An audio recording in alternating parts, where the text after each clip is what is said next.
Boa noite, sejam bem-vindos, bem-vindas ao nosso encontro com escritores, tem a parceria da ACI, da Assessoria de Comunicação e Imprensa da Unesp, e da Biblioteca Mário de Andrade, que sempre nos cede o local para esses eventos. Hoje, em especial, nós temos a honra de receber em nosso evento o professor Dr. José Renato Nalini, que é secretário de Mudanças Climáticas da cidade de São Paulo. Agradecemos muito a sua presença.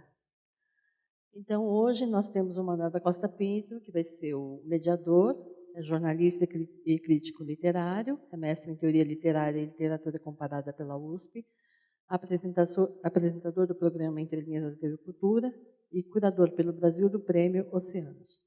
Autor dos livros Literatura Brasileira Hoje, Antologia Comentada da Poesia Brasileira do Século XXI e Paisagens Interiores e Outros Ensaios.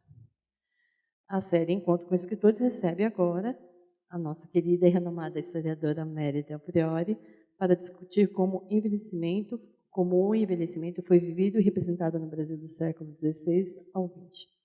Com base em documentos históricos, literatura e memórias, a palestra aborda desde o respeito aos anciãos indígenas até a marginalização no século XIX, relacionando essas transformações com os desafios atuais do envelhecimento populacional. A professora Mary Del Priore é doutora em História pela Universidade de São Paulo e pós-doutora pela École d'Études em Ciências Sociais. Tem pesquisas na área de História Colonial, História da Cultura e História de Gênero. É autora de mais de 50 livros de história. Recebeu mais de 20 prêmios literários nacionais e internacionais, entre os quatro o Jabutis, o Casagrande Senzala, o da APCA e o Ars Latina. Professora Manuel, muito obrigada por aceitar a mediação. Professora Mary Del Priore, é uma honra tê-la aqui em nosso encontro e aproveitemos bastante o evento. Obrigada. Boa noite.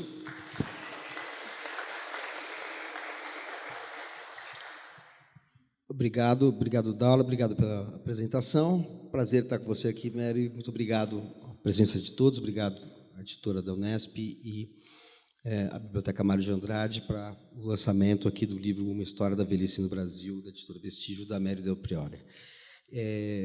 Eu vou evitar mencionar títulos de livros da Mary Del Priore, senão a gente toma a primeira meia hora de encontro só para citar os títulos por ela já publicados, uma historiadora que une o rigor a um talento literário excepcional, um talento romanesco também, e que faz com que seus livros sejam uma leitura tão importante do ponto de vista da pesquisa historiográfica propriamente dita, quanto prazerosos de se ler, com histórias que, enfim, ela não resiste muitas vezes a colocar pequenas histórias em meio a um tema de fundo analisado, pequenas histórias que são quase como desvios que se conectam com a narrativa principal, digamos assim, mas que dão esse sabor romanesco às suas narrativas, sem prejuízo algum do rigor histórico da pesquisa. E, Mary, não sei se você gostaria de falar alguma coisa antes sobre esse livro, antes de eu fazer a minha primeira pergunta. Você... Bom, primeiro nós vamos falar da velhice e você não envelhece, né? Um negócio absolutamente... Quem dera. Né? Eu brinco que é o anjo do Pasolini, nunca vi. Manuel é a mesma coisa, a mesma simpatia, carinha de garoto. Eu quero agradecer algumas presenças, primeiro do nosso querido José Nalini, que é também o presidente da Academia Paulista de Letras, que vem trabalhando por um diálogo cada vez mais estreito com a sociedade paulista. Querido diretor-presidente da Fundação e da editora Unesp, que é o Gésio Buterres, meu editor em várias obras, e agradecer a presença das minhas amigas escritoras, mas, em particular, a professora Márcia Lígia Guidin, que teve a gentileza de me ajudar na conversa com Machado de Assis. Tem um belo livro sobre Machado. Então, é isso. Vamos começar? Vamos. Essa história da velhice do Brasil remonta à própria colonização, né, o período colonial, portanto, desde o século XVI, e chega praticamente até alguns valores contemporâneos associados à velhice. E você, logo na abertura, fala sobre a dificuldade de encontrar fontes registros denotando uma certa invisibilidade do velho e do idoso, ou, enfim, do tema da velhice na bibliografia brasileira. E, no entanto, a gente tem uma história muito detalhada, né? Como é que você preencheu essas lacunas? E como nasce o projeto de fazer esse livro? Quer dizer, além do interesse por si só evidente para quem lê o livro, teve algo de caráter pessoal que a induziu a escrever esse livro? Bom, pessoal, uma dor no joelho, vocês devem ter observado a dificuldade com que eu subi essa plataforma. Uma mãe centenária, eu acho que muitos dos baby boomers que estão aqui estão cuidando ou já cuidaram das suas mães centenárias. E eu digo que eu comecei a escrever esse livro por causa da dor e da minha mãe, e eu, quando acabei o livro, a dor tinha melhorado e a minha mãe tinha partido. Então, foi um livro que, de certa maneira, acompanhou esse processo todo. A história do Brasil, Manuel, é fascinante. Eu tenho muita pena e muita raiva de que se leia tão pouco sobre a história do Brasil, que, como dizia o Michel de Certeau, para qualquer história, né, é um romance que aconteceu. Então, cada vez que nos debruçamos sobre os mais diversos personagens, acabamos fascinados com o percurso que eles tiveram, esquecemos que eles envelheceram. Pensamos sempre num José Bonifácio, enfim, distribuindo ordens e mandando Dom Pedro fazer o que ele queria. Esquecemos que ele morreu abandonado, uma figura quase que invisível na vida política do Rio de Janeiro, ao fim e ao cabo da sua triste doença. E assim com outros velhos importantes, a própria Dona Maria, Rainha de Portugal, que vem para o Brasil, Portugal e do Brasil, e que vem morrer aqui, né? Como viveram esses velhos? Padre Vieira cai de uma escada aos 85 anos e morre. Quer dizer, é interessante imaginarmos que essas pessoas tiveram uma vida para além das obras que deixaram, do percurso político que tiveram, mas eu sempre me fascinei pelas pequenas histórias, pelos personagens invisíveis da história. E passei a conhecer, até por conta daquela enfim, eu tenho uma série de livros chamada História da Gente Brasileira, os memorialistas brasileiros, que eu acho que deveriam ser obrigatórios nos cursos de língua portuguesa e na Faculdade de Letras. Os memorialistas são não só homens dotados de uma percepção da história, eles são protagonistas da história, né, como eles têm, como você bem diz, esse prazer do romanesco na sua fala, e o que eu quis foi recuperar o velho não como um indivíduo que teria percorrido séculos passados, mas como protagonistas da sua própria velhice. Eu queria ouvi-los, né? Eu disse, eu quero fazer do velho o meu interlocutor nesse livro, e acho que consegui. Acho que consegui porque nós temos muito material, aliás, sobre a história do Brasil, qualquer assunto, né, interessa. Acabei de conhecer um historiador que trabalha com mulheres belgas no Brasil, imagina que maravilha, quem sabe disso, né? E temos aí uma nova frente de trabalho. Então, o livro nasceu disso, nasceu da paixão das leituras, nasceu da vontade de escrever e de encontrar personagens, as senzalas, as tribos indígenas, as tribos originárias, ao longo do século XIX, quando é que o velho se torna consumidor, quando é que ele começa a comprar remédio, quando é que ele começa a se tratar, o que era importante na vida dele, a chegada da aposentadoria, a chegada da televisão, do pijama, né, da dor no joelho, tá? Tudo isso tem um pouco no livro. Agora, é interessante que você menciona os memorialistas, que têm uma presença aqui, enfim, transversal, eu diria, né? Só para citar, assim, desde Joaquim Nabuco até Pedro Nava, aparecem eu estou citando apenas dois separados no tempo, mas há uma miríade de outros. Mas também os viajantes, né? Principalmente na parte do Brasil colonial, duas coisas chamam a atenção, que os registros sobre os velhos dizem respeito, em grande parte, aos indígenas, e em contraste com os velhos europeus, os colonizadores. Isso muito em registros que a gente tem de autores como Jean de Lery, Hans Staden, enfim, dois autores que eu não conhecia, Guilherme Piso e Johan Nieuwhof, que eram membros das companhias das Índias Ocidentais, os holandeses. Então, os relatos dos viajantes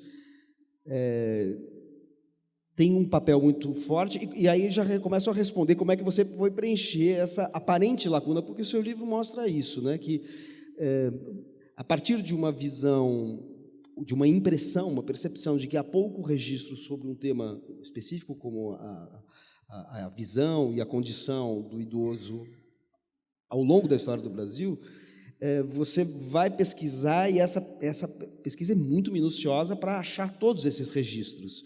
E me parece que, e aí eu acho que, vamos dizer assim, só para você falar um pouco das características desse primeiro capítulo, você vai encontrar, principalmente nos relatos de viajantes, descrições, e chama a atenção esse contraste entre os indígenas, né? Assim, os relatos se surpreendem muito com o fato de que os idosos indígenas têm cabelo preto, eles não ficam grisalhos, e daí tem as teorias mais mirabolantes sobre as razões disso, né? E ao passo que os europeus, enfim, comparativamente, são muito mais envelhecidos, né? Com perdão da redundância. É óbvio que essa visão mirífica do índio tem a ver com a visão mirífica que se tinha do Brasil como terra de ares puríssimos, águas translúcidas, uma flora vicejante, enfim, era o paraíso terreal, até que eles começaram a sobretudo os padres jesuítas, a se incomodar com a antropofagia, a nudez e a poligamia, mas até lá tudo era ouro sobre azul. E é interessantíssimo porque ninguém sabe exatamente que idade teriam essas pessoas, porque eles falam de homens centenários, eles falam de nonagenários, eles falam de indivíduos que teriam 130 anos, 160 anos, e esse contato com os povos originários vai até o Biard, que é um francês que escreve meados do século XIX e que insiste que encontrou centenários, índios centenários, né? E é interessante essa percepção de que, para além da idade, para além do vigor físico, porque, afinal de contas, eles descrevem a musculatura rija, a capacidade de percorrer florestas, a acolhida, a generosidade, a maneira como são recebidos, né? Essa é a primeira fase, são os primeiros cronistas do período colonial, que nos mostram também que houve brasileiros que lutaram contra os holandeses, que aparecem no registro desses cronistas, que houve brasileiros que já estavam instalados em pequenos vilarejos. Mas mais interessante, quando hoje falamos de pessoas centenárias ou nonagenárias, é o registro dos viajantes do século XIX, que começam a encontrar casais de velhinhos de 80, 90 anos, de enxada nas costas, indo buscar lenha, indo buscar água, vivendo completamente isolados, sendo responsáveis pelo alimento que consumiam,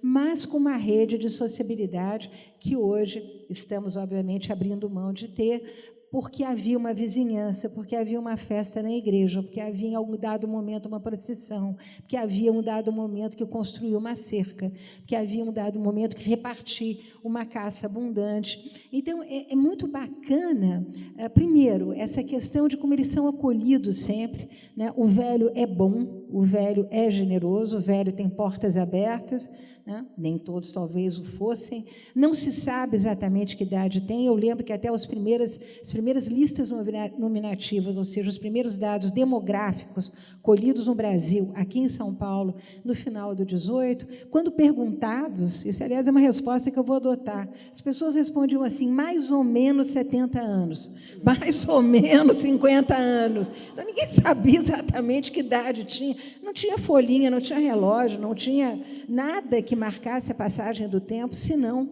né, as estações, né, senão um corte na árvore, né?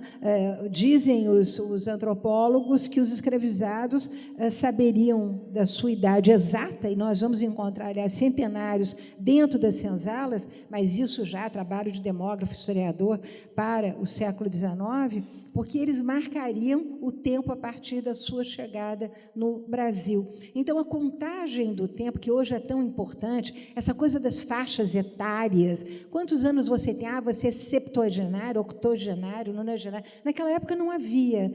A velhice era algo inevitável, inexorável, o tempo corria como água, as pessoas iam vivendo, iam trabalhando, e, como dizia muito bem Lima Barreto, no seu Major Quaresma, adoeciam porque não trabalhavam.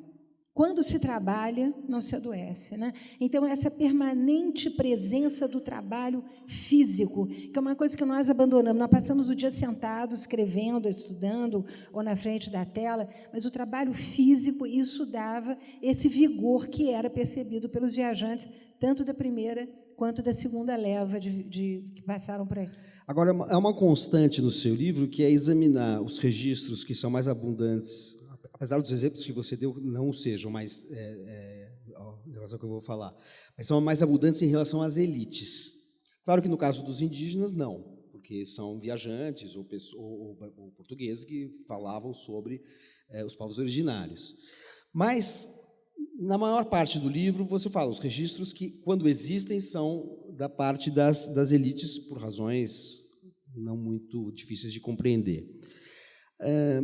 E aí você examina sempre os outros grupos, e a gente percebe que, enquanto no primeiro capítulo, na primeira parte do livro, na verdade, né, não seria um capítulo, mas a primeira parte do livro, há muitos registros sobre os indígenas, eles praticamente desaparecem a partir, enfim, já do século XIX, não há registros, né, não há pouquíssimas menções. Né, preciso chegar a Lévi-Strauss, né, para voltar a ter registros. Exato. E agora... Então, você alterna uma análise dos registros sobre as elites com relatos que você colheu, que você encontrou, também de descrição dos velhos, enfim, dentro de alguns outros estratos sociais, em geral ligados às comunidades indígenas e também aos escravizados. Mas você singulariza ainda mais quando você fala da mulher pertencente à elite e da mulher indígena ou da mulher escravizada. E a gente vê que aí há enfim, a história nunca é esquemática e nunca é linear e ela sempre traz as nossas expectativas, né? Porque, ao passo que há uma idealização do paraíso terreal ou essa dimensão edênica do Brasil ou do Novo Mundo de uma maneira geral, também vai aparecer a figura da velha bruxa, que é um capítulo, inclusive, sobre esse tema. Quer dizer, há uma demonização, por outro lado, que remonta a uma demonização da mulher, que é muito mais profunda no tempo, muito mais antiga no tempo do que a da colonização do Brasil, obviamente. Mas, assim, a questão da mulher é muito singular, porque quando o seu livro é sobre a velhice no Brasil, mas a vivência, a experiência da velhice em homens e mulheres é bastante distinta, né? Ela aponta para aspectos diferentes da história, né? Como é que isso aparece nos diferentes períodos abordados pelo livro, que, na verdade, são todos, né, da história do Brasil? Eu acho até que foi uma homenagem, porque nós vivemos mais, né? Nós, mulheres, sempre passamos a perna nos senhores com muita facilidade, isso já desde há muito. Mas esse capítulo ao qual Manuel se refere, ele é muito interessante, porque ele mostra como a imagem da feiticeira europeia, que obviamente vai inspirar a caça às bruxas, que vai aparecer tanto no período da Inquisição, tem a ver com as nossas mulheres indígenas, as mulheres de seios caídos, né? O Théodore de Bry, que foi aquele grande cartógrafo, enfim, iluminador, ganhou fortunas fazendo gravuras, justamente mostrando a vida dos nossos, aspas, canibais. E as mulheres de peitos caídos são as velhas indígenas que ruíam com tanto prazer os ossos, né? Ruíam com mais prazer quando se tratava de alguém que elas conheciam, porque era uma espécie de homenagem, né? Mastigar bem os ossos dos entes queridos. Mas, enfim, fica essa imagem, e isso tem tudo a ver também com aquela divisão que o Renascimento vai fazer entre beleza e feiura, né? A beleza sempre indicando pureza, indicando não pecado, indicando juventude, e uma satanização da velhice, né? Toda a literatura portuguesa medieval cantando os horrores da mulher velha, o mau cheiro da mulher velha, o peito de cigarro, as pernas magras, a falta de cabelos, o mau hálito, enfim, é uma demonização, não deixa de ser uma forma de demonização dessa mulher. E depois as mulheres elas vão se eclipsando, né? Elas não aparecem. A história é masculina, realmente, a partir do século XIX, os homens tomam a frente. Esse percurso eu achei absolutamente fascinante. né, o que era ser um homem que envelhecia no século XIX e como eles deixaram relatos sobre a melancolia do envelhecimento. Você não tem isso mais, você que conhece profundamente a literatura brasileira do século XX, quer dizer, você não tem vozes tão suspirosas, tão ansiosas, angustiadas. Quer dizer, o Diário de Joaquim Nabuco é qualquer coisa de arrepiar, né?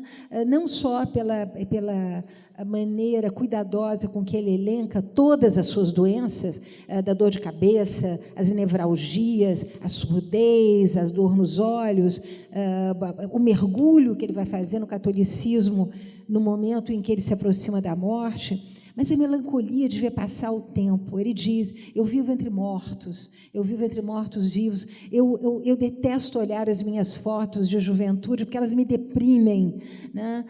Ou eu tive a minha vez, agora é a vez dos outros. Quer dizer, todo o diário dele é pontuado daquilo que os poetas, depois, no final do século XIX, vão chamar de spleen, de melancolia profunda.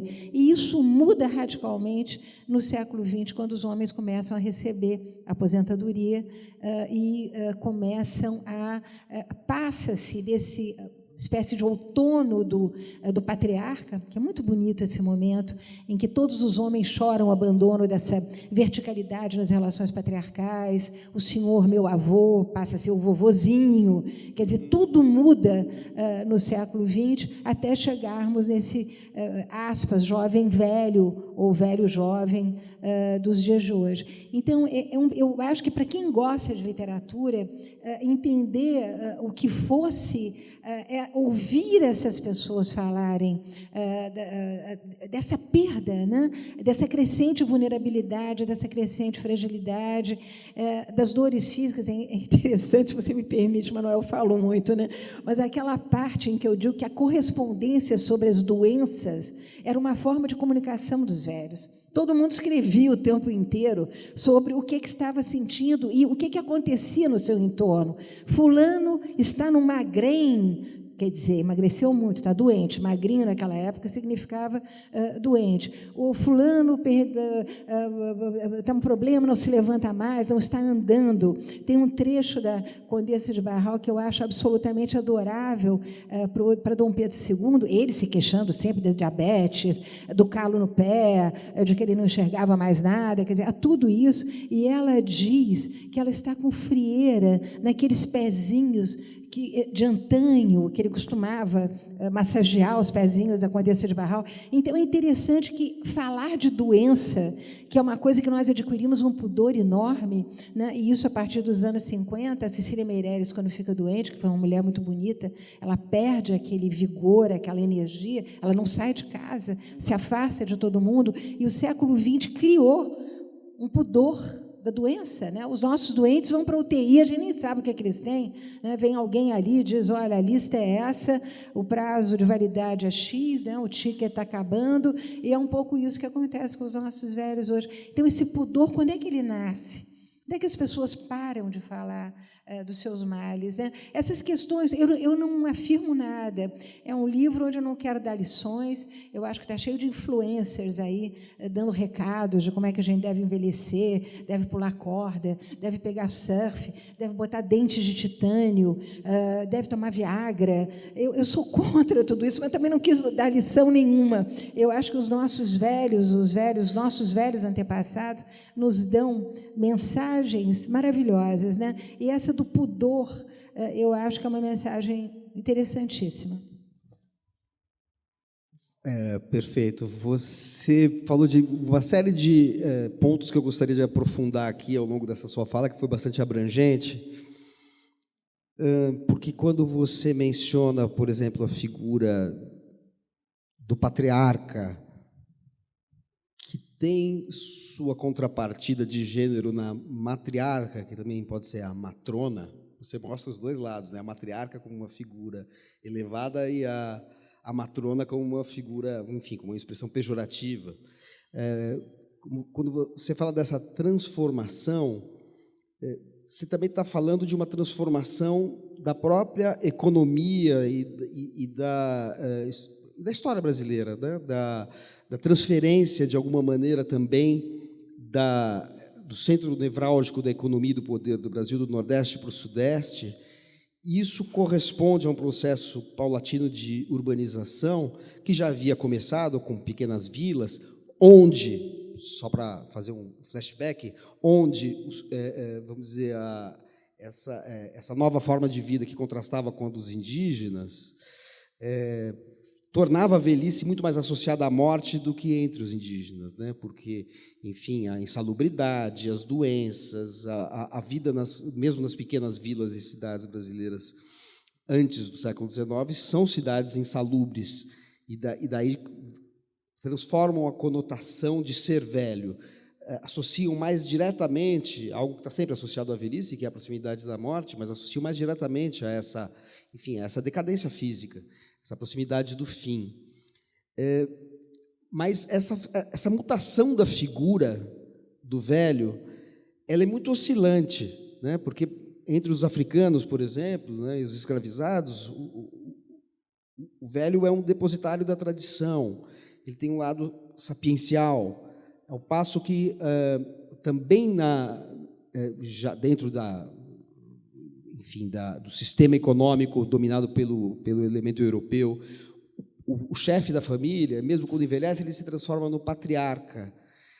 Mas dentro do mesmo processo, e não é uma coisa, como eu disse, esquemática, depende muito de circunstâncias específicas que você detalha aqui no livro, há mutações. Você fala, por exemplo, que quando Dom Pedro II assume, ele foi criado por velhos.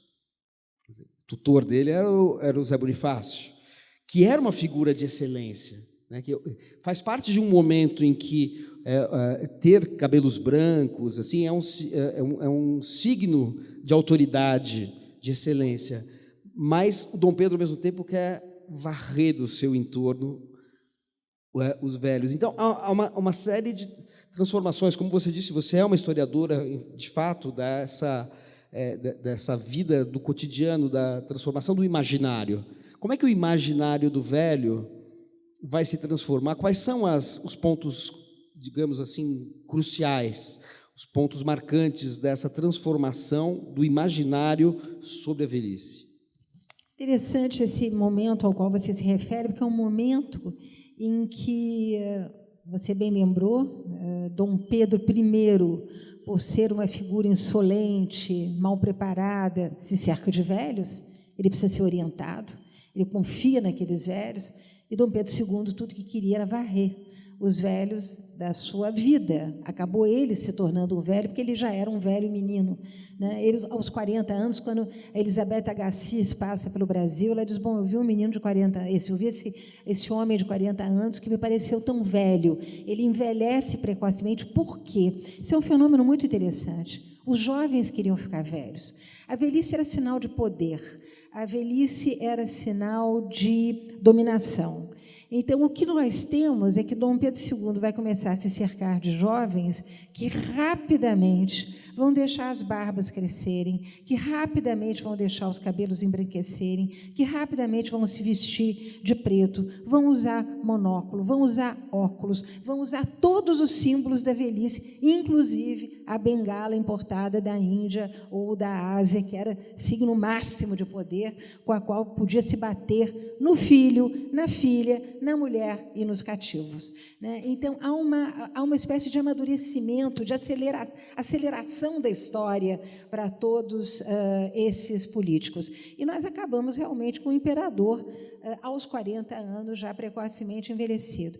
Eu acho sempre que a velhice está no olhar do outro, né? E eu acho que há momentos que são momentos de clivagem, onde o velho fica mais velho porque a juventude aparece, né? Um desses momentos, adiantando um pouquinho no tempo, é 20, 30, né?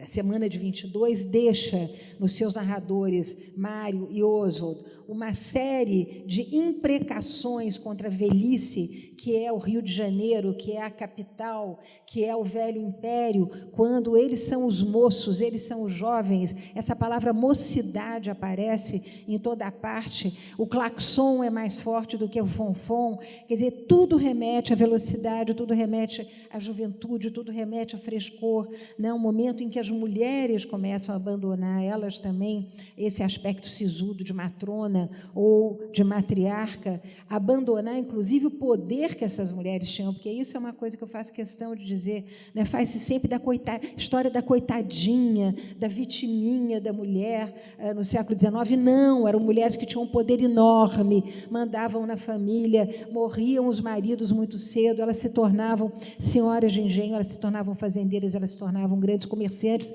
As afrodescendentes também, nós vamos ver que os terreiros são criados na Bahia por conta da mobilidade social dessas mulheres. Enfim, nós temos aí uma força nessas mulheres que nós não conseguimos nem mais traduzir, porque não há mais famílias matriarcais ou patriarcais, como tivemos no século XIX, onde essas mulheres davam ordens, né? Hostilizavam as noras ou introduziam as noras da família, organizavam os casamentos, distribuíam os dinheiros, mandavam os filhos abrir frente no oeste de São Paulo. Quer dizer, há aí uma história de poder muito forte dessas mulheres. Essas mulheres migram, como você muito bem lembrou, para a vida urbana a partir dos anos 10, 20, 30, as cidades todas vão sofrer grandes reformas urbanas, elas vão trabalhar na indústria, elas vão trabalhar nos serviços, né? E aí surge essa figura que é trazida pelo cinema, essa figura que é introduzida pelo rádio.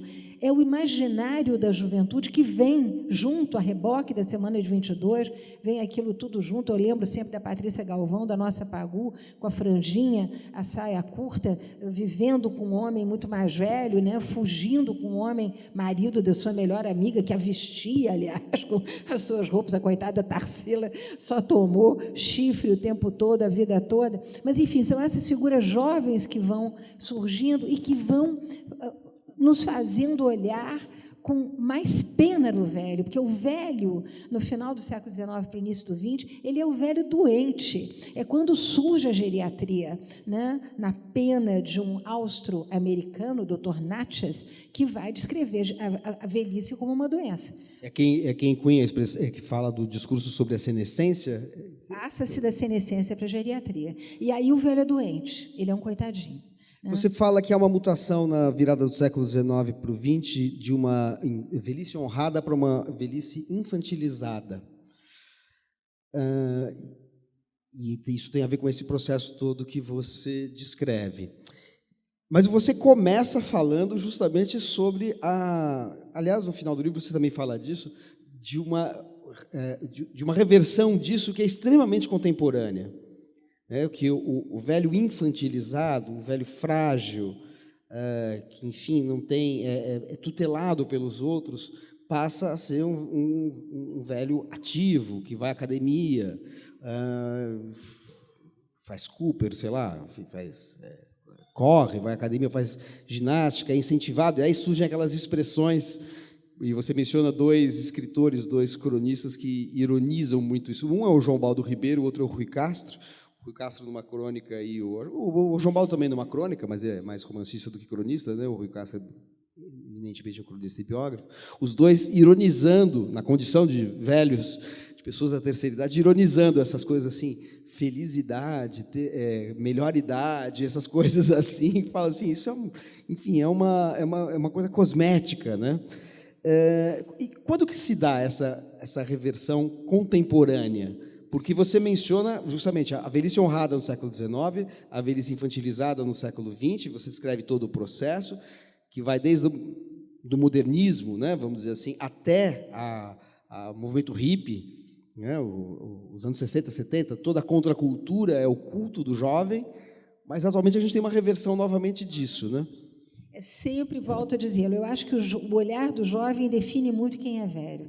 E nós temos esses dois momentos de clivagem muito grandes, onde a juventude meio que explode no Brasil. O primeiro deles nesse momento, de 22, mas aí trata-se mais de mocidade e de uma crítica às letras, a modo de vida. Mas a juventude brasileira, ela nasce, e graças ao Gésio Guterres nós fizemos um livro sobre a história da juventude, ela nasce nos anos 50 e 60, no pós-guerra. Aí é que aparece aquele rapaz, aquela moça que vai poder estudar. Porque eu lembro que, no Brasil, as pessoas não tinham juventude. Elas trabalhavam do momento que elas ficassem de pé. Então, não havia essa passagem. Quer dizer, poderia haver até simbolicamente a primeira relação sexual, a primeira menstruação, quer dizer, eram ritos de passagem. Mas essa ideia de uma juventude explosiva, isso vem com o cinema americano, isso vem com a Segunda Guerra Mundial, vem com os heróis da guerra, vem com a presença americana no norte do Brasil, e aí sim nós temos uma juventude que começa a ir para a faculdade, começa a migrar do campo para a cidade para estudar, para trabalhar, e que vai aderir à Revolução Sexual de 68, que vai aderir à chegada da pílula que chega no Brasil na mesma época, que vai aderir ao movimento contra a ditadura. Né? Nós temos aí, quer dizer, uma série de sinais de não confie em ninguém com mais de 30 anos. Quem não lembra dessa música, referindo-se, obviamente, aos nossos ditadores, todos eles com cara, não de velhos, mas de múmias, né? Aquelas óculos escuros, aquela cara sempre muito enfesada. Então, há uma desconfiança dessa geração que chega. Mas, né, os anos de ouro nos anos de chumbo fizeram ali, com a varinha de condão do dinheiro, a grande revolução na vida dos velhos, porque o velho sai, primeiro da ditadura, com dinheiro, porque ele passa por essa mudança econômica. Tive muito cuidado em perceber isso. Ele passa esse momento também com a chegada, ninguém sabe, a Unimed chega no Brasil nos anos 60. Quer dizer, há aí uma mudança também nas grandes cidades, na forma de tratar esse velho que está envelhecendo. As famílias, as grandes famílias estavam desaparecendo, o velho aposentado vai morar na periferia, o filho vai estudar ou trabalhar em outro lugar, então ele agora é um velho sozinho, que passa 90% do seu tempo, isso medido aí por um desses institutos que eu cito, na frente da televisão, que se torna, junto com o Chinelo Raider, o seu melhor amigo. Eu não citei o Chinelo Raider, para não dizerem que eu estou fazendo propaganda do Chinelo Raider, mas é exatamente o velho de pijama e de chinelo e na frente da televisão. Mas nós temos a chegada também de alguma coisa que vai mudar a vida do velho no Brasil, que é a indústria farmacêutica. O Brasil não tinha remédios, as pessoas se curavam com benzedeiros e calunduzeiros até o início do século XX. Olhem os memorialistas, são fabulosos na maneira de descrever como se curava as coisas mais variadas a partir de mesinhas e chazinhos até os anos 20 e 30. A indústria farmacêutica entra com uma velocidade enorme, tem essa imagem dessa juventude rebelde, né? Aí entra Nelson Rodrigues, por exemplo, que é um nostálgico dos anos que se passaram. Ele não se conforma com biquíni, ele não se conforma com a Coca-Cola, ele não se conforma com o desfile de carnaval. Então, esses nostálgicos do tempo que se foi são pontos assim marcantes, são inflexões. Ou a maneira, por exemplo, como as meninas muito intelectualizadas são recebidas pelo Afonso... O mineiro. O Afonso Romano de Santana. O Afonso da BL, o Afonsinho da Academia Brasileira.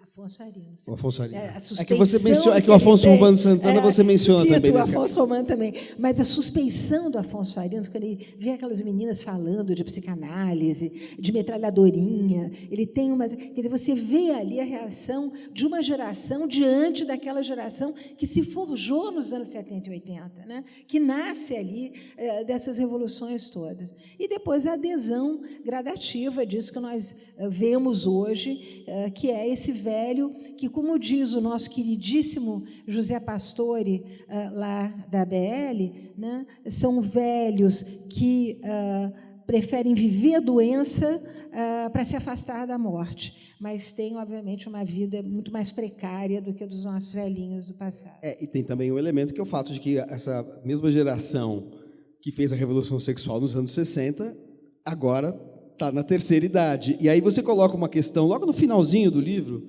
sobre a dignidade da morte, em que você fala, a geração que fez a Revolução Sexual tem que fazer uma revolução da morte. O que seria isso?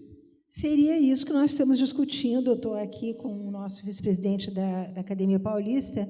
Nós estamos discutindo lá, quer dizer, o que nós temos visto aí em termos de pessoas que preferem se despedir com dignidade e que são emblemáticas, né, na nossa sociedade, eu acho que nos convida a pensar esse tema. E eu acredito, honestamente, que isso se fará por uma razão muito simples. E quem aponta isso são, mais uma vez, os economistas e os demógrafos. E quem viu aquele filme belíssimo, Quarto ao Lado, há de se lembrar do diálogo do ex-namoradinho da mocinha, em que ele diz: no dia que os hospitais tiverem que parar de fazer uma cirurgia de emergência numa pessoa sadia, que tem que extrair um apêndice, que está tendo uma convulsão, para cuidar de alguém que está em morte... fim de vida, cuidados paliativos, né? Tudo irá mudar. Quer dizer, nós não estamos nos dando conta, o livro também procura chamar a atenção para isso, que o Brasil está envelhecendo, nós temos mais de 10% da nossa população de cabeças brancas, nós não temos nenhuma preocupação, pelo menos visível, né, do Estado brasileiro em como é que nós vamos pagar a previdência dos novos velhos que virão. Nós aqui todos somos baby boomers, mas, e dos novos velhos, né, os meus filhos, os meus netos, como é que isso será resolvido? Os cuidados hospitalares do Brasil privados são uma indústria de cuidado paliativo. Nós sabemos isso e o jornalismo, infelizmente, não denuncia isso com a ferocidade que deveria, do meu ponto de vista, denunciar. Então, essas são questões que virão. Não estou adiantando, não sou socióloga, não sou nada, mas eu acho que nós temos que refletir sobre esse ponto, porque isso será uma escolha nossa, da nossa geração, né? Como é que o que nós faremos para, de alguma maneira, aliviar os nossos filhos de terem que ou segurar as pontas numa época em que os filhos não estão próximos. Aliás, a proximidade nunca foi solução, porque tem filho que mora ali do lado e nem aparece para ver os pais. Então, os pais têm que pensar seriamente em como se tornarão independentes, como caminharão sozinhos, e isso os nossos velhos antepassados nos dão exemplos, né, de que atividade física é alguma coisa, não é ficar malhando na academia, é se mexer, fazer uma comida, fazer a cama, ir de um quarto para o outro, sei lá, fazer alguma coisa, mas eu acho que isso são mensagens do passado que vêm para a gente, e eu não tenho dúvida que esse é o problema que vai se colocar no Brasil, como está se colocando. A França não está conseguindo fazer a sua reforma da Previdência, porque as pessoas não querem trabalhar acima de 62 ou 63 anos. Você até mencionou quando o Fernando Henrique falou, né, uma coisa, que, quando ele era presidente, ele falou uma coisa que chocou muitas pessoas, né, revoltou muita gente, que ele falou assim, não, quem quer se aposentar com menos de 50 anos é um vagabundo. Tal. Isso teve uma repercussão gigantesca, né? E hoje em dia a gente, obviamente, a realidade se impõe como uma necessidade. A gente não pensa muito, não duvida muito de que a extensão da aposentadoria, né, o prolongamento da idade de aposentadoria vai ser fatalmente uma realidade. Agora, já que você mencionou a França, o seu livro é focado na história do Brasil. Você conhece ou vê paralelos entre o que acontece em relação à maneira de se ver, encarar e viver a velhice no Brasil e outros países? Há alguma singularidade no Brasil? Nossa singularidade nós conseguimos acolher os nossos velhos até bem pouco tempo. Eu acho que hoje as grandes cidades tornaram essa tarefa toda uma tarefa hercúlea, quer dizer, quem está cuidando ainda de pais velhinhos e muito doentes sabe que isso aí é muito penoso, é muito caro, é muito difícil, né? Agora, na França, eles têm uma instituição que eu tive o desprazer de conhecer há 30 anos atrás, que chama-se Mouroir, né? Bonito, né? Mouroir. Chega a ser poético, mas não é. São aqueles hospitais que são verdadeiros... Enfim, é o asilo do século XIX no Brasil, na sua pior modalidade. E eu lembro que o acolhimento dos velhos foi uma preocupação que constou enfim, da legislação da nossa República Velha. Quer dizer, havia uma verba designada para o Asilo São Luís, que foi o grande asilo no Rio de Janeiro, que acolheu, é muito bonitinho isso, né? Os grandes barões de café e seus escravos. Ali não havia igualdade absoluta no acolhimento dos velhos. E, muito antes de nós nos preocuparmos, que foi o grande tema dos anos 90 no Brasil, o menor de rua, a violência das ruas, a sociedade brasileira se preocupava com seus velhos, e eu lembro que a filantropia varreu esse país, de norte a sul. Eu cito até um caso no Acre, onde as pessoas se sentiam engajadas em manter esses asilos, em manter os velhos nos asilos, bem tratados. No Natal iam levar o peru de Natal, iam levar um presentinho, enfim, velhos não têm Natal, temos que pensar nos velhinhos no Natal. É interessante que eu vi meus pais se ocuparem dos velhinhos lá da região serrana do Rio de Janeiro. Havia uma prática filantrópica que, obviamente, foi completamente esquecida. Ninguém mais faz filantropia nesse país, ninguém manda um chequinho para nenhum asilo de velhos, e a verdade é que o Brasil se ocupava dos seus velhos. Havia um acolhimento e havia um respeito pelo poder do velho. E eu não estou falando do poder econômico,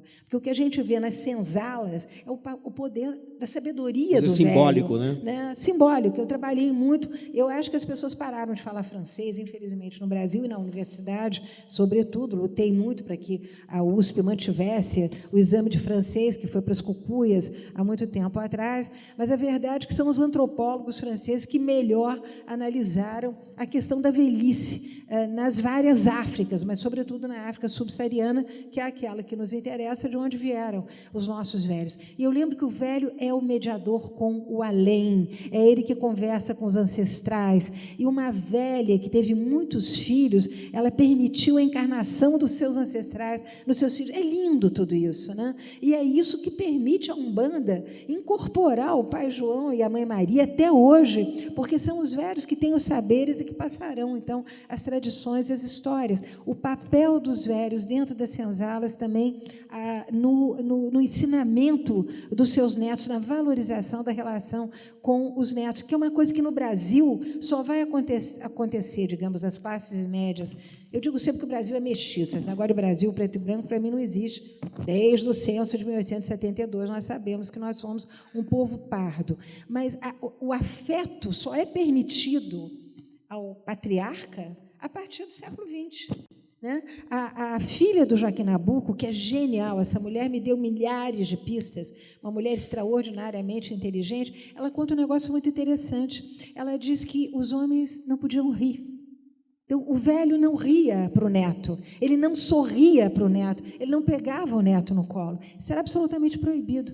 Né? A severidade, a compostura, o alinhamento daquela figura poderosa, não estou falando de dinheiro, estou falando do poder vertical que essas figuras tinham dentro da família e que o Evaldo Cabral de Mello trabalhou magnificamente para o Nordeste brasileiro, que, aliás, é um caso, o Nordeste brasileiro é uma delícia. Né?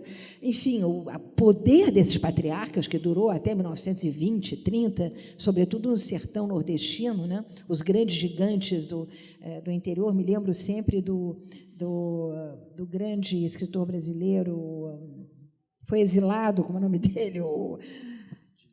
De que época?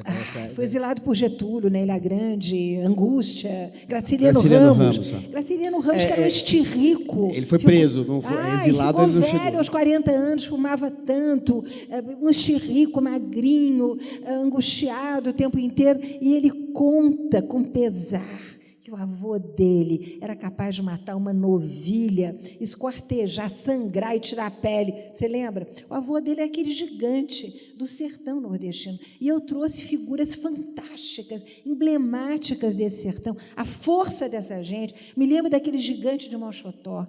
O gigante de Mochotó era um homem tão forte ali no sertão que ele faz questão de experimentar o caixão antes de morrer, porque ele era tão grande, tão forte, que ele tinha medo que o caixão não fosse dar conta. Então, ele, antes de morrer, se enfia no caixão. Mas são figuras fantásticas que davam ordens, que comandavam a sua gente, comandavam os seus jagunços.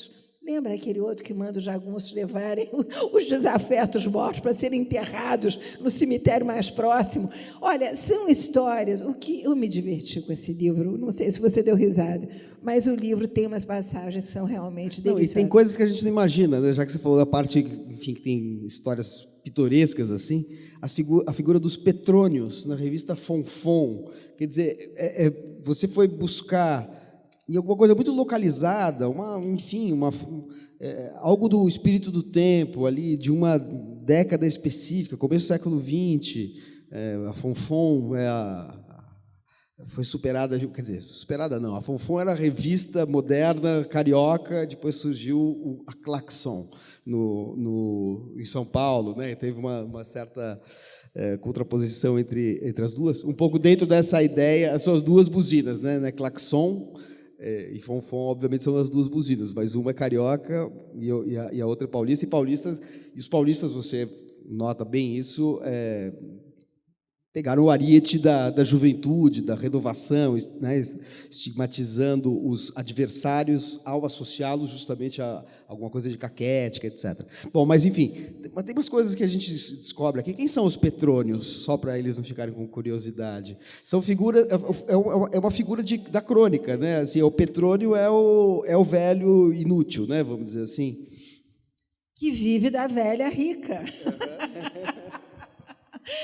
Gente, tem histórias absolutamente deliciosas. Os Petrônios eram aqueles homens velhos que casavam com as velhas ricas, mas que cobiçavam mesmo, eram as outras velhas um pouco mais jovens. Enfim, o que eu fiz com essas figuras foi não só dar pinceladas de humor, porque senão realmente fica uma tristeza, uma choradeira, que não é. Quer dizer, eu procurei tirar o livro desse espectro de sombrio, ao contrário, eu procurei transmitir através do livro a energia dos nossos antepassados. Que gente lutadora, que gente batalhadora, não tinha mãos a medir. As mulheres verdadeiras, corajosas, as mulheres solteironas, eu falei das donzelonas, lembra das donzelonas? Aquelas que não casavam, viviam de favor na família, aquela tia que nunca conseguiu marido, mas que era absorvida, a família Ottoni, tinha não sei quantas que eu descrevo, essas tias donzelonas, mas que tinham que ter uma função na família. Quer dizer, você era adotada, mas você era pau-mandado também. Você tinha que cozinhar, você tinha que costurar, você tinha que, de alguma maneira, retribuir esse acolhimento. O papel das viúvas, né? As viúvas que não queriam casar. Aliás, a gente vê hoje, época do divórcio grisalho, né? Que é altíssimo, o IBGE tem notificado aí que o divórcio grisalho aumentou enormemente. Se os homens, segundo o IBGE, rapidamente conseguem uma substituição daquela velhinha que ele deixou ali dentro do apartamento, elas dão graças a Deus, enfim, sós. Né? Elas dizem isso quando conseguem se livrar do marido chato. Então, tudo mudou. Né? Isso é uma coisa bacana que nós temos que acompanhar com humor e com realidade, porque é verdade. Né? É verdade. Então, os Petrônios viviam com as velhas que tinham dinheiro, é isso. Você tem muitas fontes literárias. Quando você falou das solteironas, por exemplo, você fala da Júlia Lopes de Almeida. Você menciona muito o Zé de Alencar, o Machado de Assis, a maneira como eles tratam dos velhos. Joaquim Nabuco não é exatamente um ficcionista, mas tem um valor intrinsecamente literário como memorialista. O que é literatura? Como é que aparece no livro a literatura? Quer dizer, eu sei porque eu li, mas assim, eu queria que você falasse para... Olha, eu quero homenagear pessoas como você, ou como Márcia Lixa, que dedicaram a vida à literatura brasileira. Eu não entendo como é que os cursos de História não têm, na graduação, 1 ano de literatura brasileira. Literatura é história, história é literatura. A gente tem que aprender a escrever com os grandes ficcionistas, a gente tem que aprender a escrever com os grandes memorialistas. A literatura foi meu fio condutor, né? Tanto nas crônicas de viajantes, das crônicas de pessoas que estiveram aqui, muito mais do que... Porque a documentação do século XVIII, praticamente, quer dizer, se eu tivesse que falar de velho, como a gente não sabe a idade das pessoas, eu estaria ali criando uma fake story, né? Que não tinha exatamente elementos. Mas, a partir do momento em que se tem literatura no Brasil, e no caso de José de Alencar é muito engraçado, porque os velhos são sempre bons conselheiros, sobretudo financeiros, né? E as mulheres são sempre boas alcoviteiras, boas fofoqueiras. Então, um pouco os estereótipos que vão acompanhar depois as mulheres e os velhos ao longo da história. Eu acho a literatura fundamental. Jamais escrevi um livro de história que não tivesse o suporte da literatura, e festejo os professores, professor Henrique, que está aqui também, de literatura portuguesa, brasileira, enfim, fala-se portuguesa ou brasileira? Ambos. Acho que depende da cabeça. E literatura brasileira. Língua portuguesa e literatura brasileira em geral, é isso, né? Eu não fiz letras, eu fiz jornalismo e fiz pós em letras, então, em teoria literária, então eu não sei exatamente. Bom, só para falar de episódios assim, porque vocês vão ler o livro, né? Estão aqui para o lançamento e vão ler, enfim, toda a densidade da pesquisa da Mary Priori e toda a maneira como ela descreve todo esse enredo da transformação da velhice, do velho e da noção, do imaginário sobre a velhice no Brasil. Eu tenho muitas perguntas para fazer aqui, mas já que a gente mencionou os episódios pitorescos, tem um também que é incrível, que é o surgimento da dentadura, né? O surgimento da dentadura é uma coisa assim, que, de certa maneira, é um evento muito anterior, mas precursor, depois das próteses, da cirurgia plástica e tudo isso que vai aparecer já num tempo mais contemporâneo. Mas tinha anúncio no jornal porque alguém perdeu uma dentadura, né? Então anunciava-se assim, uma placa, não sei aonde. Perdeu-se uma dentadura na praia, favor procurar na sede do jornal, não sei o quê. Vende-se uma dentadura velha. Essa eu achei uma delícia. Falar com Luísa. É sensacional. O consumo do velho começa no século XIX. Os velhos, não as velhas. A velha não pintava cabelo, a velha não usava creme, a velha era velha. Ela casava, ela virava velha. Né? E eu lembro vocês que, durante séculos nesse país, tudo que uma mulher queria era ser uma mulher casada. Então, ela casava, ela não podia mais usar cabelo solto, ela se envelhecia precocemente, as gestações também acabavam com as mulheres aos 20 e poucos anos, né? Um filho atrás do outro, mas os homens não, eles pintavam o cabelo, tinha tinta para pintar o cabelo. Quando eles não tinham dinheiro, eles passavam carvão na sobrancelha e nas raízes. Quer dizer, tudo isso é absolutamente fascinante, porque fala da vaidade desses homens que estão na cena política, que estão no jornalismo, que estão aparecendo no século XIX, né? E a compra de dentaduras, obviamente importadas, quando não o dentista importado também, né? Foi uma das formas de consumo mais frequentes dos velhos do século XIX. Hoje em dia, é a gente que exporta dentistas, né, para vários lugares do mundo. Como o seu livro, muitas vezes, fundamentalmente, é um livro sobre a história do Brasil, pela ótica, pela perspectiva do tema da velhice, mas vai muito além disso, porque você fala de uma série de transformações, tanto sociopolíticas, econômicas, quanto de costumes, de mentalidades, etc. Tem um elemento que entra para modificar também a ideia da velhice, de como conviver com a velhice no ambiente doméstico, que é a imigração. A imigração tem um peso também muito forte. Primeiro, a imigração de portugueses, mais intensa. Quer dizer, claro, os portugueses colonizam o Brasil, mas há uma onda migratória no final do século XIX, depois uma onda migratória no começo do século XX. Daí aparecem várias nacionalidades, né? Italianos, enfim, alemães, você cita aqui até suíços, se não me engano. Tá? De que maneira a presença do imigrante, ou o fenômeno da imigração, contribui para essas transformações que você descreve? Aquilo que eu pude apurar, porque, veja, Manuel, a coisa mais difícil quando você começa a mexer com a história é parar. É um caudal, quer dizer, quando você entra em documentos, começa a ler, a coisa realmente não para. O que a gente avalia, eu fiz aí um voo do azul, viu? Não fui, eu vou fazer aqui minha tese sobre velhos de imigração, longe disso. Mas daquilo que eu apurei, aquilo que já está publicado, quer dizer, o velho que vem para o Brasil quer do leste da Europa, quer do Mediterrâneo, quer dos países latinos. Ele reproduz muito esse modelo de velho patriarcal que nós temos. Quer dizer, eu até lembro sempre, quando as feministas histéricas começam a falar mal do patriarcado, que nós temos patriarcados no plural, né? No Brasil, nós herdamos o patriarcado africano, os patriarcados africanos, herdamos o patriarcado também das populações originárias, e esses patriarcados todos que vêm para o Brasil, eles colaboram para essa figura do velho poderoso, do velho que sabe, do velho que depois quer trazer a mãe, quer trazer a família, que quer envelhecer no Brasil. Tem aquele depoimento bonito daquele italiano, né, que diz, eu nunca mais quero voltar para a Itália. Ele traz, e isso já está bastante estudado também, esses imigrantes não vinham sozinhos, os pequenos lugarejos vinham em peso, e há sempre alguém que manda, há sempre um patriarca que orienta. Então, nós temos essas figuras verticais, certamente até os anos 40, 50, eu diria, que coordenam a família e que são muito poderosos. E isso tudo vai se diluindo com a modernidade, vai se diluindo com a urbanização, vai se diluindo com a entrada da mulher no mercado do trabalho e depois detonado definitivamente com a chegada da pílula e com a emancipação das mulheres. E é interessante como você falou da urbanização.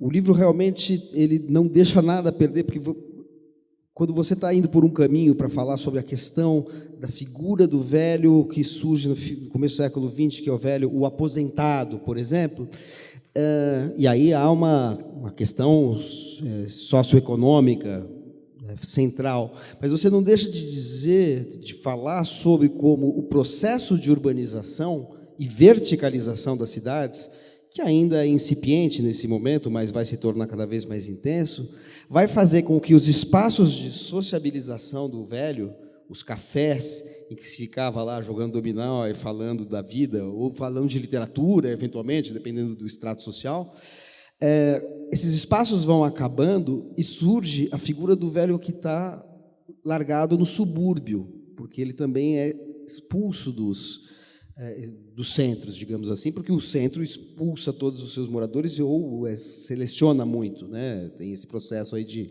a gente chamaria hoje de gentrificação. Ou seja, o livro também fala um pouco de todos os processos que acontecem e que têm impacto sobre a população brasileira como um todo, né? Não é um livro que se fala apenas da velhice. Eu acho que o que é interessante do livro é que em vários capítulos você envereda por uma descrição de transformações da sociedade brasileira, que fala assim, onde estão os velhos aqui? Eles vão aparecer porque você descreve as condições, as mudanças infraestruturais, ou mesmo superestruturais, para usar o jargão aí materialista dialético, mas que determinam toda a sociedade, e daí você foca no velho, na figura do velho, que impacto tem sobre ele. E aí tem momentos tristíssimos, porque se você mostra, quando há a transferência da economia do Nordeste para o Sudeste, você vê a figura desse velho que acaba sendo aquele velho patriarca, um tanto ocioso, mas que tem uma distinção simbólica, termo que você usa, mas você também tem o velho que acaba na mendicância, né? Surge a figura do velho mendigo, que não é necessariamente mendigo porque nasceu, ele foi degradado dentro ele passa a fazer trabalhos. Você fala muito da figura do velho que vende, enfim, sei lá, algodão doce, alguma coisa assim, né, alguma bala, coisa, porque é a atividade produtiva que lhe permite um sustento, porque ele não tem uma retaguarda familiar, herdada, etc., né? Então, é um livro que tem todas essas nuances. Eu estou falando aqui, não é exatamente uma pergunta. Então, é só um comentário, e eu acho que talvez seja a hora de abrir para perguntas. Então, quem tem perguntas para a Mary? Desculpa, eu me empolguei aqui e falei onde eu mesmo quero chegar. Não, mas só estava comentando como o livro tem essa, vamos dizer, tem esse ponto de vista, é a história do Brasil do ponto de vista do fenômeno do envelhecimento. Eu acho que seria, se tivesse que fazer uma síntese de uma linha, aquela linha fina que em jornal tem, né? Eu sou jornalista, não se esqueçam disso. Você dá o título e coloca a linha fina. Então, é uma história do Brasil, porque não é um livro sobre a velhice apenas. Eu acho que é uma história do Brasil pelo prisma, pelo viés, por esse ponto de fuga, que é a questão da velhice. Vocês têm perguntas para a Mary do Priori? Por favor. A pergunta vai ser feita com o microfone, porque nós temos um registro de vídeo, então acho que temos um microfone aqui, né? Por favor.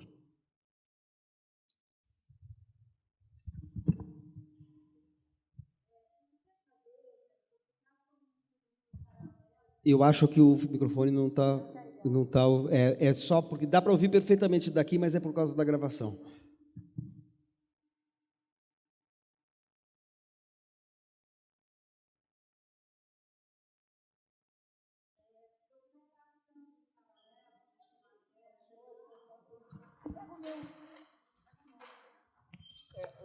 Realmente não está funcionando ainda.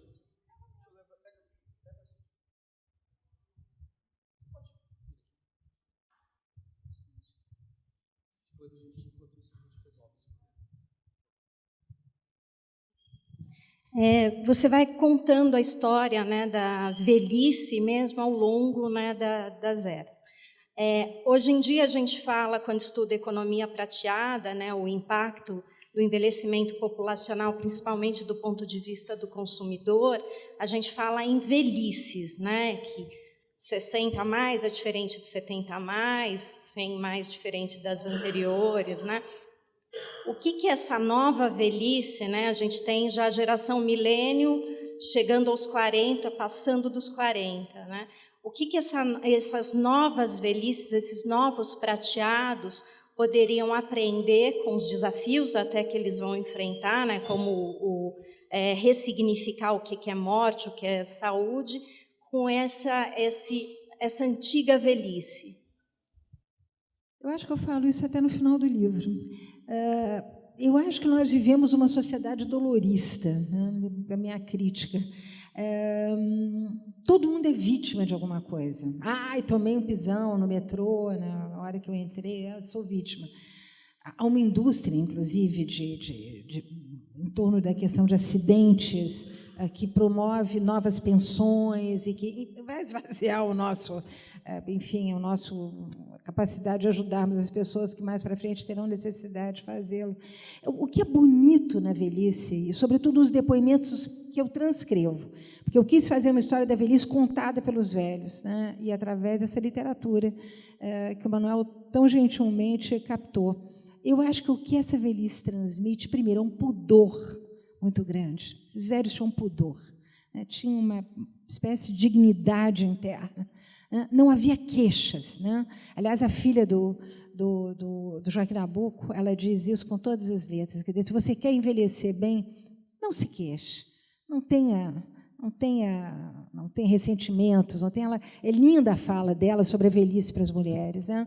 Sem contar a dona Olga Lacerda, mãe do Carlos Lacerda, grande político, que diz que as pessoas que se queixam tanto, é melhor inventar uma escola para a velhice.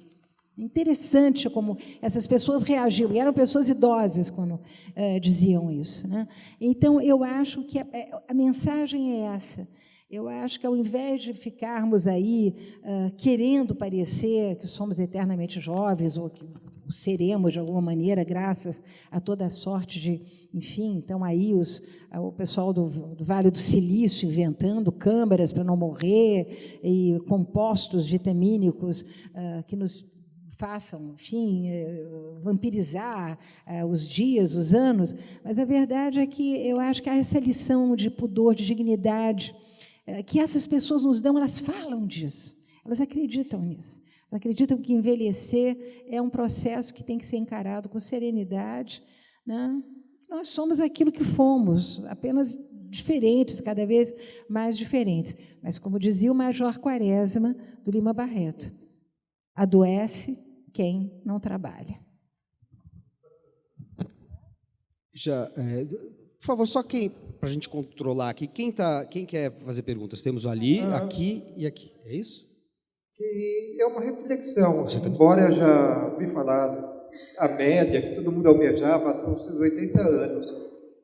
Eu já ouvi falar da família de gente que viveu até os 120.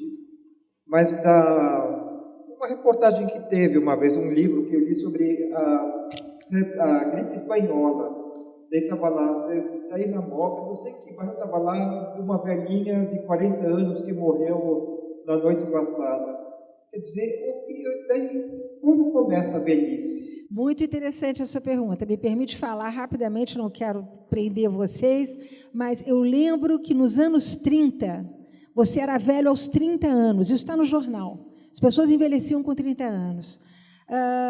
Em 1970, o doutor Filizola, que é talvez dos geriatras mais conhecidos que nós tivemos, ele ocupa a primeira página do Correio da Manhã com uma manchete: nasce um marginal, o homem de 40 anos. O homem de 40 anos era considerado um marginal porque ele era velho, e, nessa época, Banco do Brasil, uma série de instituições que deveriam empregar, só empregavam homens até 25 anos. Um homem de 40 anos era considerado um homem velho.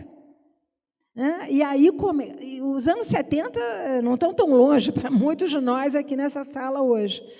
Então, a velhice ela vai se modificando, esse patamar vai se modificando à medida que a gente vai vendo que a sociedade estão ficando cada vez mais velhas. Mas eu encontrei na minha pesquisa muitos centenários. Isso é muito interessante. Os centenários não são nenhuma novidade na nossa vida. Se a pessoa não morria de alguma coisa, ela ia... Aliás, isso é uma coisa que o Kalash, que é um médico hoje, geriatra, muito conhecido, vem afirmando. Não há pobres nem ricos. Os centenários não escolhem classe social. E isso a gente vê também nos documentos do passado. Aliás, você diz em dado momento que você se surpreendeu, como historiadora, com o registro de longevos ativos que você encontrou em documentos do Brasil colonial, né? Pergunta, por favor. Oi, boa noite. Foi bom que você falou agora, eu trabalho também com envelhecimento, você fala agora que não existem pobres nem ricos, na questão dos centenários. Quando a gente trabalha com isso, a gente tem visto um recorte muito forte, você passou rapidamente por ele, você tem os super velhos, eles andam de moto, eles são bacanas, eles transam, e você tem uma velhice periférica que ninguém fala. Então, eu queria saber como é que isso é visto para você como historiadora, porque é muito chocante, Você tem esse centenário, você tem essas pessoas com acesso à saúde, e essa velhice que está escondida. Como é isso? Como é ser velho?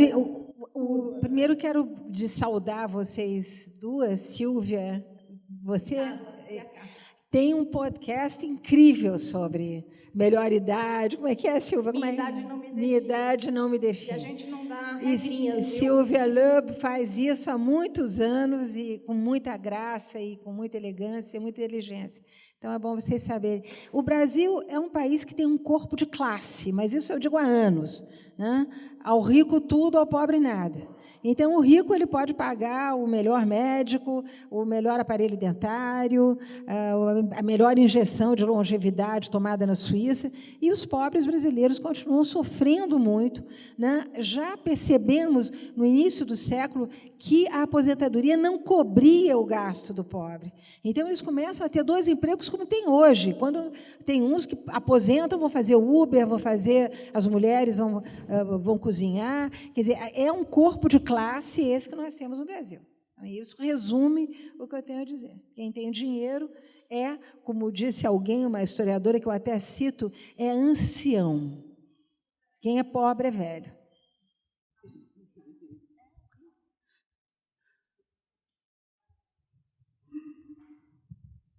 Boa noite. Bom, eu tenho 70 anos e já faço parte dessa nova geração de velhos. A minha pergunta é sobre tratamento. Como tratar um velho atualmente? Na geração do meu avô e do meu pai, os velhos não tinham vergonha de ser chamados de velhos. Eles não tinham essa quantidade de adjetivos que foram criados de algumas décadas para cá, que eu não sei quem começou a criar. Quando você conversa com pessoas da sua idade, da minha idade, eu não sou velho, eu quero ser chamado de idoso. Velho é trapinho jogado fora. Fala, não, eu sou velho e não sou trapinho jogado fora. E eu acho que ficou um certo preconceito do próprio velho por ele se sentir, talvez, oprimido com esse tratamento. Eu acho bonitinho ser chamado de velho. Eu não acho feio ser chamado de velho. Eu sei que tem as perdas, tem as dores, as doenças, mas eu gosto de ser velho. E eu quero ser como meu pai foi, como meu avô foi, porque eu tinha um orgulho deles. Eu fui criança, fui adolescente, fui jovem, fui homem maduro, hoje eu sou velho. E a dúvida fica nessa. E às vezes eu fico um pouco irritado com as pessoas da minha idade que preferem ser chamado de idoso, achando que é diferente. Idoso é diferente de ser velho, porque velho é como se fosse trapo, jogado fora. Então, assim, é sobre isso que eu queria colocar. É mais uma colocação, um desabafo. É isso. Muito obrigado. Posso só fazer uma observação para ele, Mary? Não sou eu que estou fazendo aqui uma observação para você. Como é que você chama? Ramon, a parte 4 do livro chama A Troca do Velho pelo Idoso. Só para você, só para você saber que o que você perguntou é abordado diretamente aqui. E eu digo, Ramon, que eu faço questão de falar de velho e velha, porque eu acho obsceno esses outros tratamentos. Eu acho que nós somos velhos, ponto, outra linha, fazer o quê? Então, eu no livro todo, eu trabalho com o conceito de velho e velha. É engraçado que você, no começo do livro, disse que as palavras velho e velha viraram palavras obscenas. E você está invertendo, né? Você que acha obsceno não tratar velho como velho e velha como velha. Né? Boa noite, meu nome é Marcel e eu estou muito feliz de estar na sua frente. Faz muitos anos que eu leio os seus livros e eu estou assim, meu Deus. Descobri há 3 horas, peguei o metrô e vim correndo. Eu queria perguntar, já que a gente está o patrono dessa casa foi um dos homossexuais mais notórios da nossa história, né? E eu queria saber se o seu livro toca nessa questão, porque eu tenho 41 anos, sou gay, e quando as pessoas trans, bissexuais, homossexuais começaram a se assumir nos anos 60, 70, por todo o mundo, especialmente no Ocidente, nunca sei se a América Latina é Ocidente ou não, mas, enfim, essa parte do planeta que nós estamos, nós morremos, porque aí chegou o HIV, chegou a AIDS, chegou a necropolítica, tem uma foto famosa de São Francisco, do Coral de São Francisco, Coral Gay de São Francisco, são 200 homens, só 2 sobreviveram, né? Então isso mostra, a gente chama isso de holocausto transviado, a gente chama isso na teoria queer, né? Então, eu vou ser a geração que vai envelhecer sendo gay assumido. E eu não tive, então, eu não conheci uma geração de gays, bissexuais, transexuais assumidos que seriam esses e que morreram, né? Então, eu queria saber como é que você trata isso nessa casa aqui do Mário de Andrade. Olha, eu gostaria de ter aprofundado mais, mas você disse muito bem, quer dizer, a partir dos anos 80... É toda uma geração e você está aí, belo e viçoso e jovem, ainda poderá escrever sobre como ser um gay mais velho, espero. Agora, eu dediquei um capítulo à pederose. Pederose era o nome que os médicos davam no final do século XIX aos homens velhos que queriam ter relações sexuais com meninos. Mas por que eles queriam ter relações sexuais com meninos? Porque eles não conseguiam mais ter com mulher. Erro, sabemos, né? Erro. Queriam ter com meninos porque eram gays, né? Sabemos disso. Hoje tem uma historiografia enorme sobre sobre a história dos gays no Brasil. O James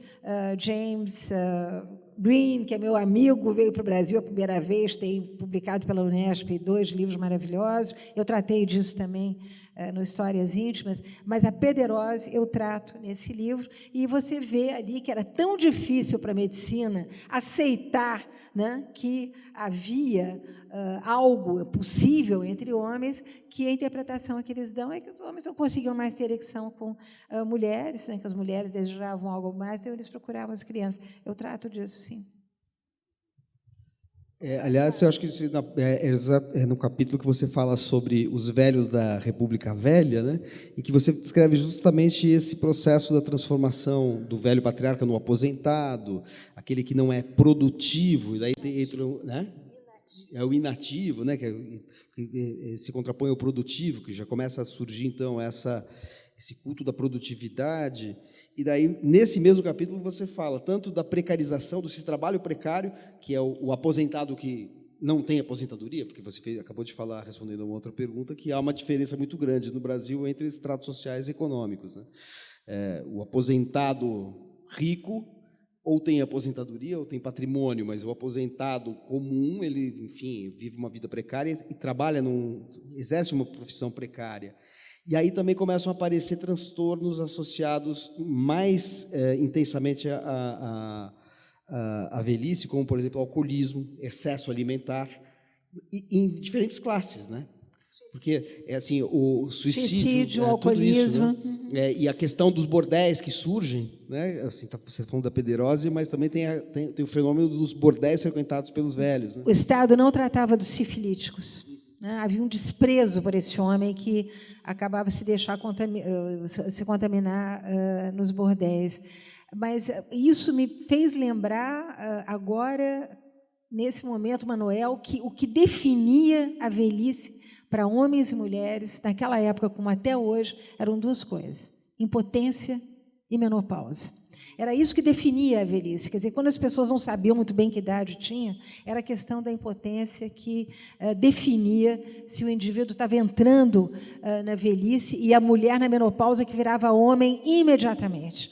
Mulher impressionante, quer dizer, ela deixava de existir, se a única função dela era a reprodução, era ter filhos, e isso em todos os patriarcados. Na África, igualmente, entre as tribos originárias, igualmente. Deixou de reproduzir, vira homem, e virava mesmo, naquela época não tinha tratamento. Então, o número de baronesas de café com pelugem, barba, bigodes, todas obesas, quer dizer, isso tudo era um processo de desqualificação da mulher extremamente penoso, que devia ser vivido por elas, né, que não podiam se olhar no espelho. Tem uma frase que eu adoro, né? O espelho é o cemitério da mulher. Ou depois aquele outro, né?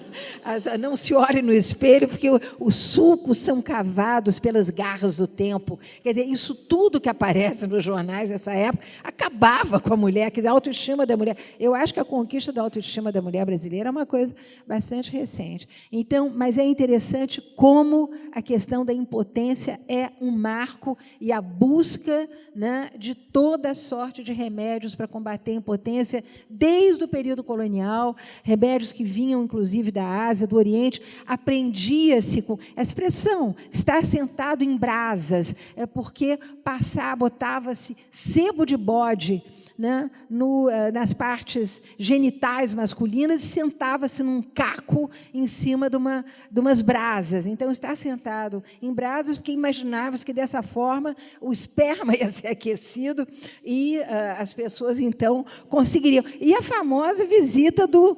Como é que ele é chamado? Voronov, o médico russo que vem colocar testículos de macacos... Esse é um implante, é o Dr. Frankenstein da impotência.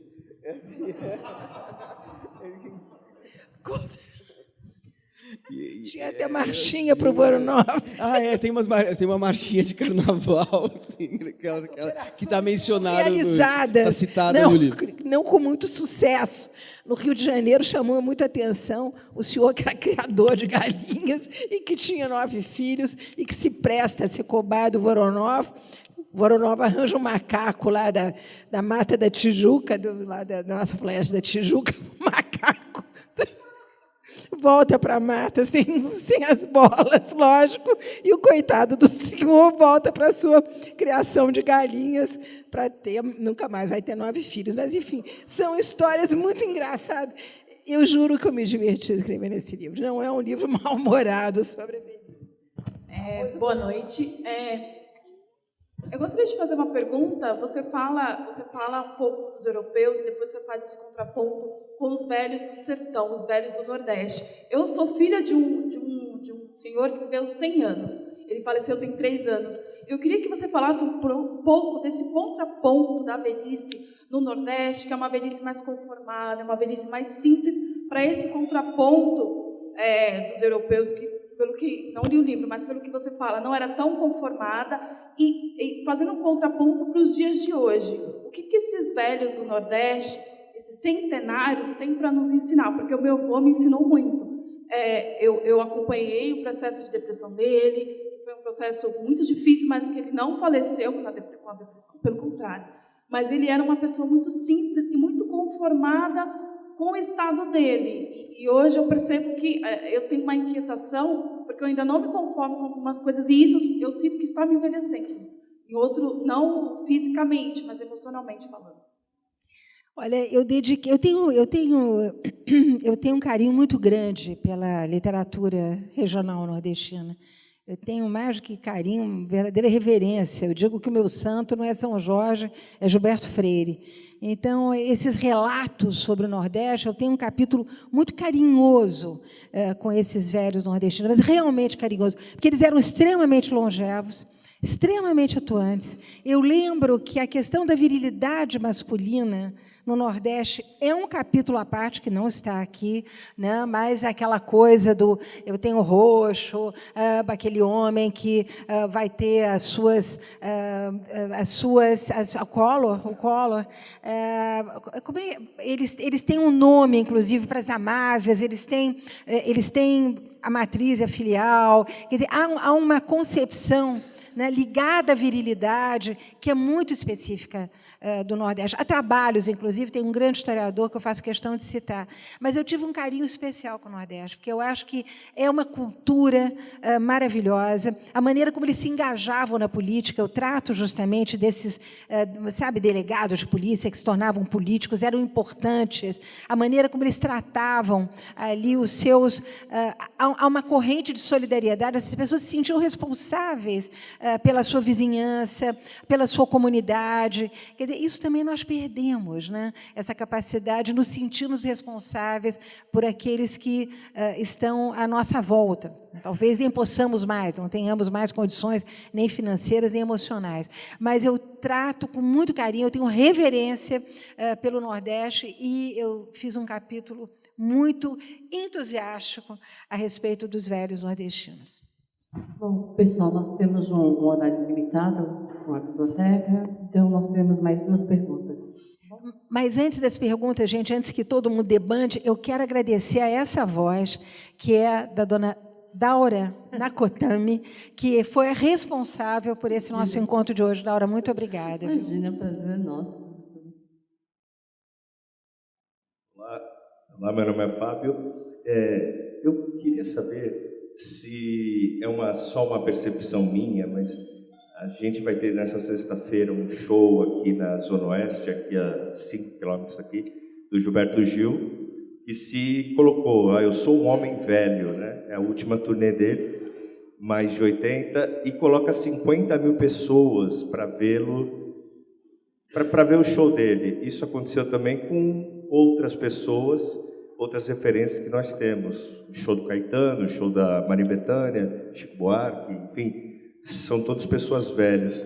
O nosso presidente é um homem velho, se colocou assim recentemente também, e outras pessoas da política brasileira são referências, são homens velhos, mas são referências para a gente também.